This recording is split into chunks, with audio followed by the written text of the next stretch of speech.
এক এক খাবারের এক এক রকম টেস্ট, আর কোন খাবারের টেস্ট কেমন সেটা জানতে হলে কিন্তু আমাদের সেই খাবারটা তৈরি করতে হবে এবং সেই খাবারের টেস্টটা নিতে হবে, তাহলেই কিন্তু আমরা বুঝতে পারবো কোন খাবারের টেস্টটা কেমন।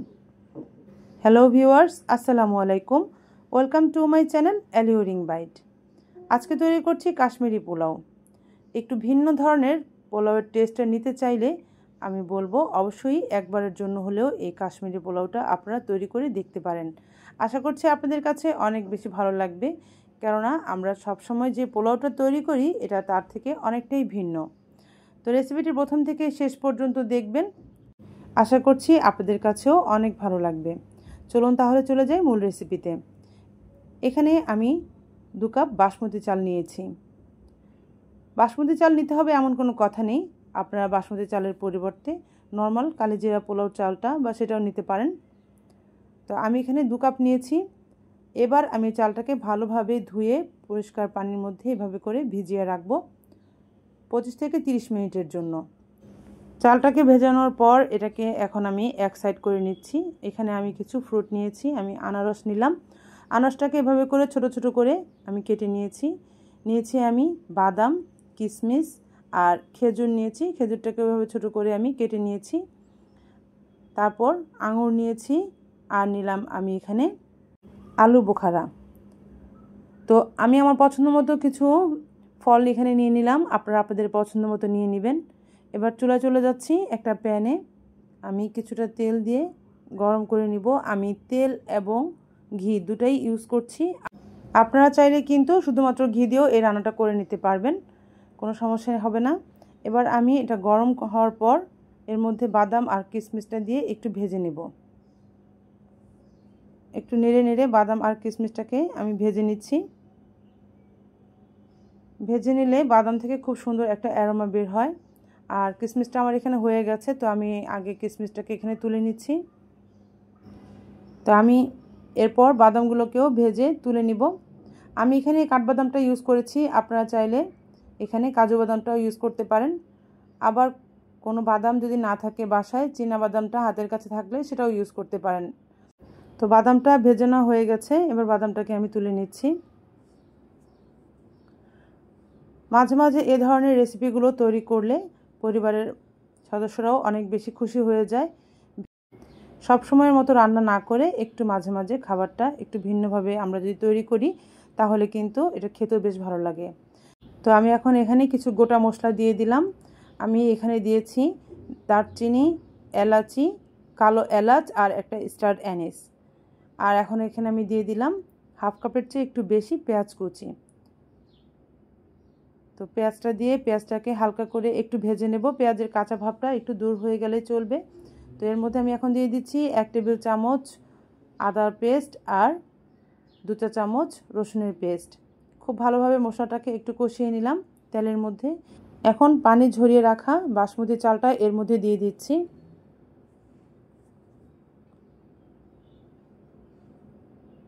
চালটা দিয়েও চালটাকে 2-3 মিনিট একটু এভাবে করে ভেজে নেব। 2-3 মিনিট ভেজে নিলে চালটা অনেক বেশি ঝরঝরে হবে।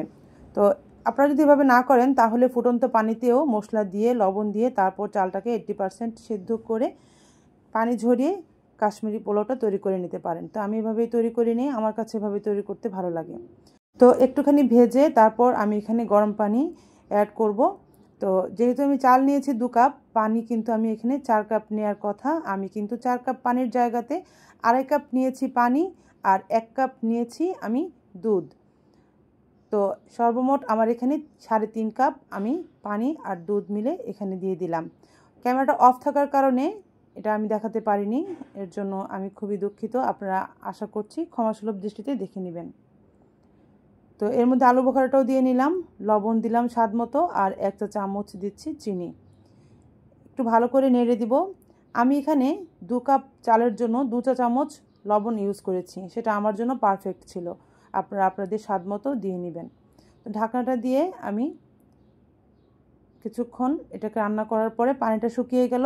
এখনও কিন্তু চালের গায়ে অনেকটা পানি আছে, তবে চালটা কিন্তু এখনও ভালো মতো সিদ্ধ হয়নি। এখানে 70% চালটা সিদ্ধ হয়েছে। তো তো এর সাথে সাথে আমি এখন বাদাম আর কিশমিশটা এখানে দিয়ে দিচ্ছি। এখন কিন্তু আমি এখানে কোনো ফল অ্যাড করছি না, শুধু বাদাম আর কিশমিশ আর খেজুরটা দিয়ে দিলাম। দিয়ে খুব ভালোভাবে নেড়ে আমি চালের সাথে মিশিয়ে নিলাম।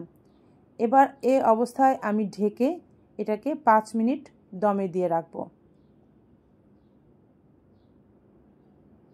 আর ঢাকনার মধ্যে যে ছিদ্রটা থাকবে সেটাও আমি একটা লং দিয়ে বন্ধ করে দিলাম। 5 মিনিট পর মাশাআল্লাহ আমার চালটা কিন্তু এখানে 95% হয়ে গেছে। এর মধ্যে এখানে আমি 1 চা চামচ কেওড়া জলের সাথে একটুখানি ইয়েলো ফুড কালারটা মিশিয়ে এখানে দিয়ে দিলাম। আর 2 চা চামচ পানির সাথে একটু অরেঞ্জ ফুড কালার মিশিয়ে এভাবে দিয়ে দিলাম। আমি এখানে ফুড কালার ইউজ করেছি, আপনারা না চাইলে সেটা স্কিপ করতে পারেন। তো এর উপরে 1 টেবিল চামচ ঘি দিয়ে দিলাম। এবার এখানে দিয়ে দিব কেটে রাখা সেই ফলগুলো। আমি এখানে আঙুর এবং আনারস দুটোটাই দিয়ে দিলাম। এবার খুব ভালোভাবে চালের মধ্যে একটুভাবে করে ঢুকিয়ে দিব। আবার এটাকে আমি দমে বসিয়ে রাখবো আরও 5 মিনিট।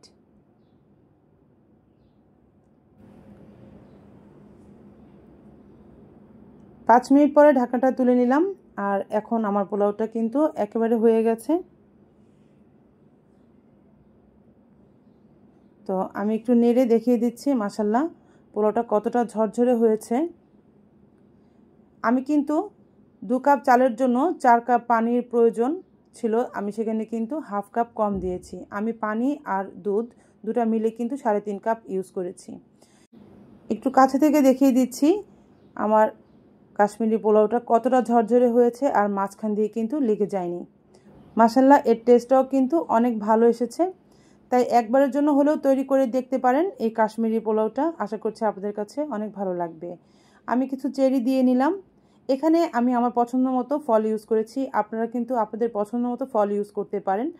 তো আপনারা চাইলে এখানে আপেল আনার এগুলো ইউজ করতে পারেন, কিন্তু আমার পছন্দ ছিল না তাই আমি এগুলো অ্যাড করিনি। এবার সার্ভিং ডিশে একটু তুলে দেখিয়ে দিচ্ছি কতটা ঝরঝরে হয়েছে মাশাআল্লাহ। তো কেমন লেগেছে কাশ্মীরি পোলাও রেসিপিটা আপনাদের কাছে অবশ্যই আমাকে কমেন্টস করে জানাবেন। আপনাদের মূল্যবান কমেন্টস পড়তে আমার কিন্তু অনেক বেশি ভালো লাগে।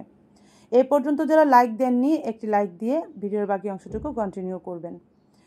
আমি একটু দেখিয়ে দিচ্ছি কতটা ঝরঝরে কতটা পারফেক্ট হয়েছে এই রাইসটা। আর খেতেও কিন্তু মাশাআল্লাহ অসাধারণ হয়েছে। যারা আমার চ্যানেলে নতুন এসেছেন এই ধরনের মজার মজার রেসিপি পেতে চ্যানেলটি সাবস্ক্রাইব করে পাশে থাকা বেল আইকনের অল নোটিফিকেশন অন করে দিবেন। এতে করে আমার মজার মজার রেসিপিগুলো আপলোড হওয়ার সাথে সাথে দ্রুত আপনারা পেয়ে যাবেন। আর যারা সাবস্ক্রাইব করে আমার সাথেই আছেন, লাইক এবং কমেন্ট করে আমাকে সাপোর্ট করে যাচ্ছেন, তাদের জন্য রইল অনেক অনেক দোয়া আর ভালোবাসা। ইনশাল্লাহ হাজির হয়ে যাব নেক্সট রেসিপি নিয়ে। সেই পর্যন্ত সবাই ভালো থাকবেন, সবাই সবার জন্য বেশি বেশি দোয়া করবেন, আপনাদের দোয়ার মাঝে আমাকেও স্মরণ করবেন। আজকে বিদায় নিচ্ছি। আল্লাহ হাফেজ। আসসালামু আলাইকুম।